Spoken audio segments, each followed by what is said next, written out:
The next story. People in Black Hollow still say the town began to rot on the night the lights died. No storm, no wind, no reason. Just a sudden, total blackout, as if someone pinched the world between two fingers and snuffed it out. Most folks lit candles and went on with their evening like it was nothing. Small-town Americans have that stubborn superstition. If you pretend not to see the bad thing, it can't see you back. But there were a few who noticed details that didn't fit. Details you can't unnotice once they click in place. Like the dogs, every one of them whining with their noses pressed to the floorboards. Like the landline phones in old houses, ringing even though they had been dead for years. Like the children, all at once, waking up and asking the same exact question in different houses across town. "Mom, who's breathing in the hallway?" That night, at the very edge of Black Hollow, where the forest starts pushing against the backyards, there is an old Victorian house the locals always avoided.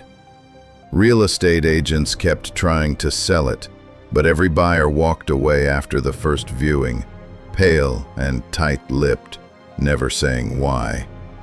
That is where Anna Hewitt lived alone. Anna was the type who laughed at ghost stories. Math teacher, rational, hyper-concrete. Nothing scared her, except maybe the IRS. At 9:47 p.m., during the blackout, Anna heard something knock on her back door. Not knocking like a neighbor asking for help, knocking like someone who already believes they have the right to come in. 3 slow knocks, then nothing. Then a long, wet exhale against the glass. She didn't open the door. She just stood there, listening, candle lighting her from below, wondering if she imagined that breath, or if imagination just learned how to steam glass. She backed away, grabbed her phone. No signal.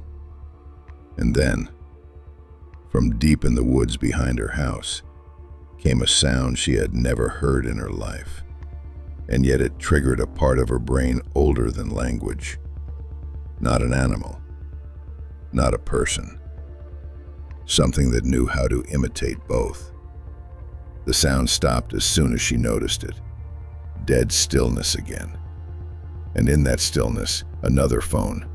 An old rotary phone mounted on her wall that hadn't been plugged in for a decade, began to ring. Not a glitch. Not a nostalgic little warble.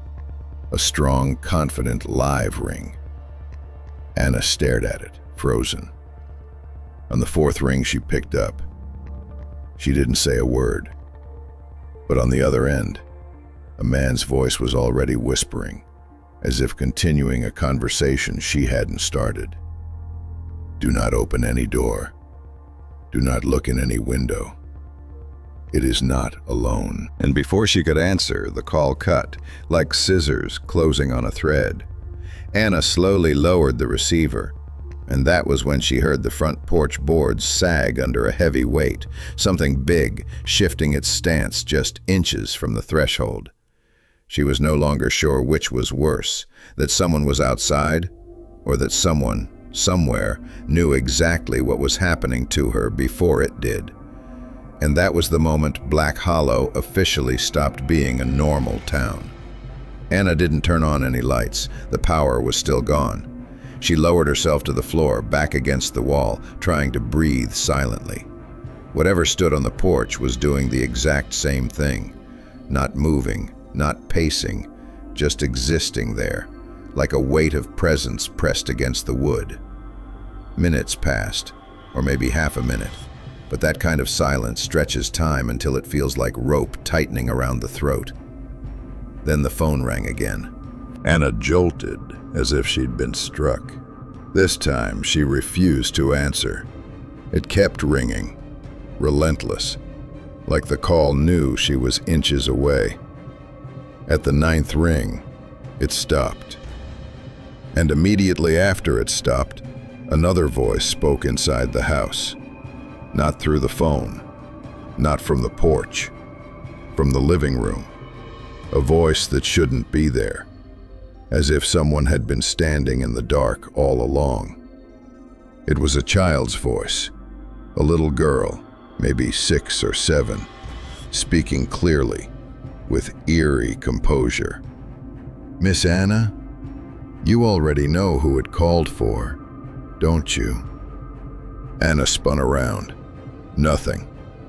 The candle on the table flickered, though there was no wind. She steadied herself. "No one is in this house." "You're not real," the girl's voice answered. Not angry, not amused, just stating a fact. "It isn't coming for you. It's coming for Emily." Anna froze. Emily, her daughter, the child who died 3 years ago, on the road that leads into the woods behind the house. No one in this town knew that name, except close neighbors and court records. Anna had never spoken Emily's name aloud in this house, not once. She swallowed and managed to whisper into the dark.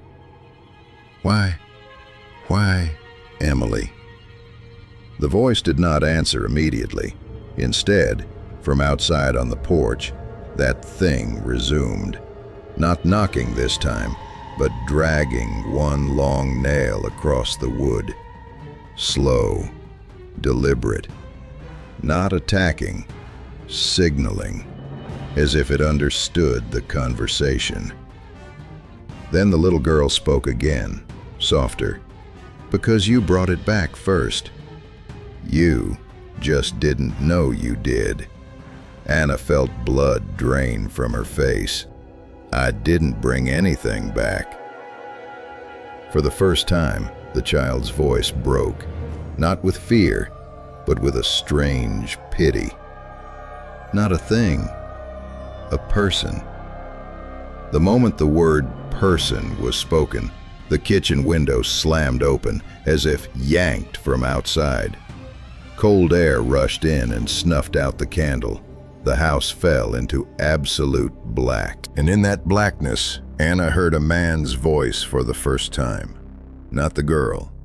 A man's voice, breathing against the back of her neck, so close the skin on her scalp lifted. "You left him in those woods 3 years ago." Anna did not scream. It wasn't courage. It was the type of fear that freezes the throat shut. She stood there in the black, listening to the house breathe around her. The man's voice did not repeat itself. It simply existed for a few more seconds. Close, wet, warm, then faded into the same silence it came from, like a match blown out. Anna forced herself to move. She reached for the drawer under the stairs and pulled out the heavy Maglite flashlight she kept for storms. Her hands shook, but she clicked it on. A white beam splashed across the room. Empty. No footprints on the dust by the window. No shift in the curtains. No sign a single living thing had stood inside. Just as she was beginning to convince herself she had hallucinated it, she noticed something wrong. The window didn't look forced open. There were no scratch marks, no damage at all. It looked as if it had been opened from the inside. Her pulse hammered as she backed away, slowly, flashlight trained on the frame. Then she heard the child again, but this time not from the living room. It came from the hallway that led to the spare bedroom, the room that had belonged to Emily. "Miss Anna, you should have buried all of him." Anna's chest locked. Bury all of him. The wording was wrong, disturbingly wrong. like the voice was referencing a secret she wasn't aware she even had. Before she could speak, the old rotary phone on the wall, still unplugged, began to dial by itself. Not ring, dial. Click, click, click, click, click. The rotating wheels spun, released, spun again, like an invisible finger was calmly punching in a number. Anna could barely breathe. She stepped closer. The cord still hung loose, severed, yet the mechanism kept dialing. It finished the number. The phone began to ring, not like an incoming call, but like the line had connected and someone on the other end was letting it ring from their side. On the fourth ring, it stopped, mid-tone, cut clean, and a woman's voice came through the dead line, speaking as if she'd been waiting to be unmuted. "You were not supposed to keep the locket." Anna staggered back, the flashlight beam shaking violently. The voice continued, "Once you bring the dead home, you don't get to keep souvenirs." Anna forced out a whisper, her first words in minutes. "What locket?" There was a pause on the line, then a single answer, spoken like a sentence already delivered. "The one you hid from the police." Before Anna could deny it, before she could even understand it, something hit the porch railing outside with the force of a body thrown against wood. Not once, twice. The whole house shivered. Then came a third sound, not a slam, but the soft, deliberate sound of something heavy being dragged across the boards toward the door. Slow, wet, purposeful, as if whatever was out there wasn't trying to get in, it was trying to bring something back. The dragging on the porch did not stop. Whatever was being hauled toward the door had weight. The boards groaned beneath it. Anna's first instinct was to run upstairs, lock herself in the attic and wait for daylight. But she didn't move. Some deeper, older instinct held her in place. The animal instinct that knows, if you run, it follows. The phone line, still open, crackled again. Breathing. A woman's breathing. Not frantic, resigned. Then that same woman's voice said, almost gently, "When you find a body, the law takes it. But when you find what doesn't rot, it belongs to them." Anna's lips trembled. "I never found a body." Silence. Then a soft laugh, not mocking, pitying.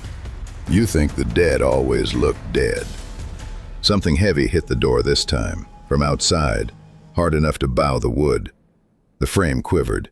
A picture fell from the wall behind Anna and shattered. She turned her flashlight toward it instinctively and froze. It was a photo she had taken with Emily 2 months before the accident. Summer. Sunday blue dress. But something new was on the glass. A greasy, cloudy print smeared across the face, as if a wet hand had touched it just moments ago. Not a child's hand. An adult male palm. Long fingers. Anna backed away, pulse slamming in her ears. From the hallway, that same little girl's voice returned. Closer now. "You didn't bury him. You just left what you were willing to look at." A nail on the porch scraped down the door, dragging from top to bottom, slow, patient, like tracing the outline of where to cut. Anna snapped. "Who are you talking about?" "Who?" The answer came from the phone, not the child. "The man who died screaming under your headlights." Anna shook her head violently. "No. Number. It was a tree. I hit a tree. Emily. The child's voice cut her off with one deadly sentence. "Trees don't bleed on the inside of a windshield." Something inside Anna cracked. Memory, denial, whatever thin wall she'd built in 3 years. It began to collapse. Outside, the dragging stopped. Total stillness. Then, 3 knocks on the door. Not pounding, not desperate. Formal, like someone announcing themselves before being let in. 1, 2, 3. And from the other side, finally, a man's voice. "Tell them my name this time, or I come myself." Anna's throat closed. She didn't know the name. She never asked. She never looked back. But something else answered for her. From the hallway, that little girl whispered, not to help her, but to remind, "You already wrote it down." And only then did Anna remember there was something she had kept. Not the locket, not the police report. A piece of paper she had shoved into a Bible and never opened again. A name written in blood that wasn't hers. Her flashlight shook violently in her hand because she suddenly knew exactly where it was, and she suddenly knew the knocking would not stop until she said it out loud. The old wooden door made a soft click, as if someone had just laid a hand on the knob from the other side. Lucy stopped breathing. Her flashlight trembled in her hand, the beam skating across the floor and landing at the base of the door. Through the thin gap, barely as wide as a finger, she saw a shadow standing right outside, not moving, not backing away, doing only one thing, waiting. A slow, heavy breath drifted through the crack, carrying with it the wet, rotten smell of something that had died long ago in a cold basement. Lucy stepped back. Immediately, whatever was on the other side took one step forward. No pounding, no forcing its way in. It was mirroring her perfectly, like it could see through the wood and was simply waiting for her first mistake. She tried to still her shaking legs. Behind her, deep in the darkness of the hallway, the walls, slick with moss, began to groan, as if the house itself was waking up, aligning with whatever waited outside that door. She turned her head toward the hall, toward the staircase that led down to the first floor. But at the bottom of the stairs, the silhouette was already there, as if distance and physics didn't apply to it.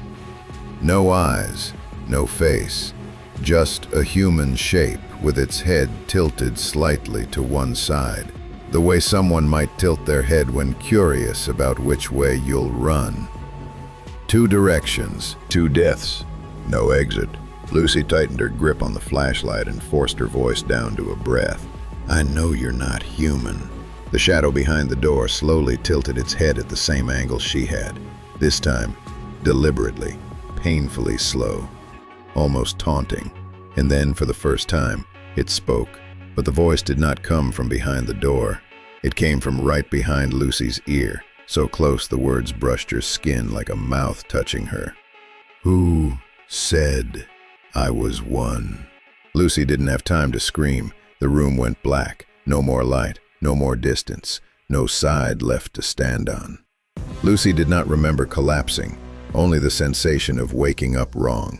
Her body was still, but her mind came back first, like consciousness floating above a body that hadn't decided whether to join it again. She felt floorboards beneath her cheek, cold, damp. Breathing was hard, like the air had weight.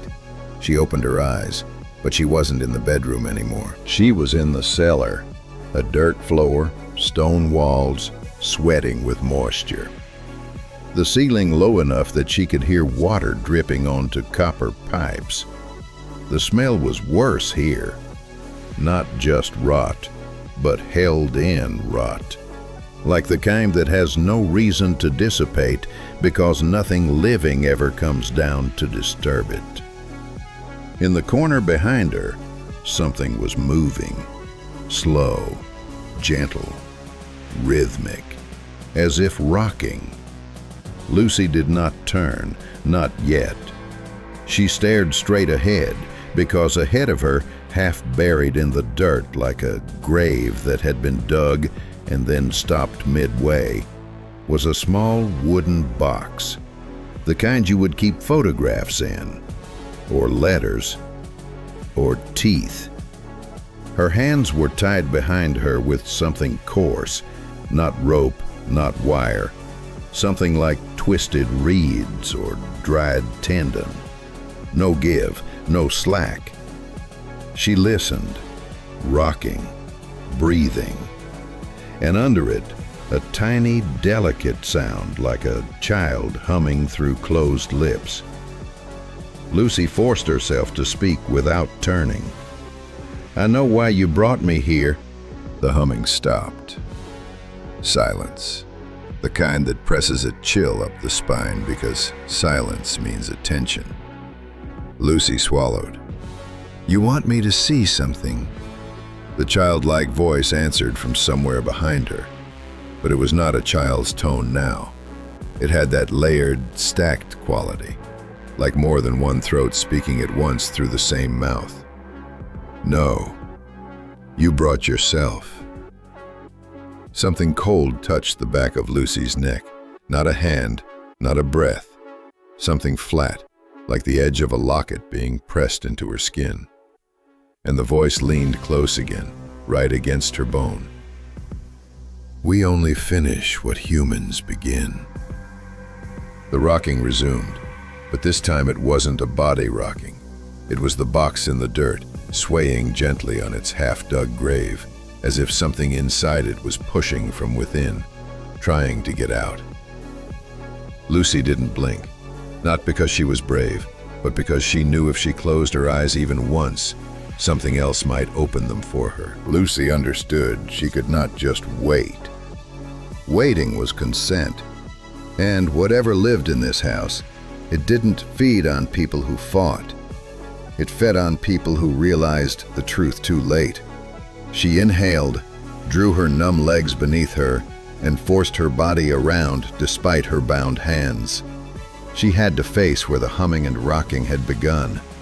But when she turned, the corner was empty. No child, no shadow, no figure. Only a dent in the dirt floor, the kind left by a body that has sat unmoving for years. The rocking sound remained, but not from that corner. It was coming from the box. The box was shifting harder now, like whatever was inside had finally grown strong enough.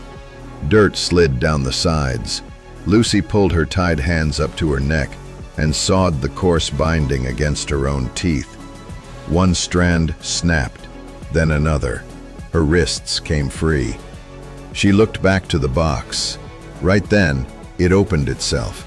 Not violently, not with a jump, but with the slow, respectful lift of a lid being opened by an unseen host. Deliberate, ceremonial. Inside lay a locket caked in earth. The moment her eyes landed on it, that layered voice returned. Not from one direction now, but from the walls, the ceiling, the ground, everywhere at once. It wasn't the box that was buried. It was the truth. Lucy trembled, not from fear, but recognition. Whatever haunted this house, it didn't want to kill her. It wanted to be witnessed, to be dragged back into the world of the living, to undo the burial that silence had performed. The lid fell open fully. The locket slipped out, rolling until it stopped at Lucy's foot. She picked it up, and the moment her fingers closed around the cold metal, every sound in the house died. No rocking, no breath, no wet wood groaning, just a total, unnerving stillness, like every unseen thing was waiting for her verdict. Lucy rose to her feet. She knew, instinct deep as bone, if she left the locket behind, this house would never allow her to leave. If she took it, she would carry the unfinished story with her. There was no version where she left empty-handed. She climbed the stairs. No one blocked her. No hand pulled her ankle. No sprinting pursuit. Only eyes she could not see, watching, like a tribunal witnessing a contract being upheld. She opened the front door, and it opened too easily, like the house itself was sending her out to let the story spread. Cold air hit her face. Lucy crossed the yard without glancing back once. At the edge of the tree line, she closed her fist around the locket and whispered, not to herself, but to everything that stayed behind, "I'll tell it. I won't bury it again." Blackwood Forest gave no reply. The house did not shake. Nothing chased her. Only one fact was born in that exact second. Once a buried story is dug back into daylight, it never goes back to sleep. And from that night on, Blackwood was no longer just a forgotten forest to Lucy. It became a debt with open eyes, and debts like that always find their way back to people.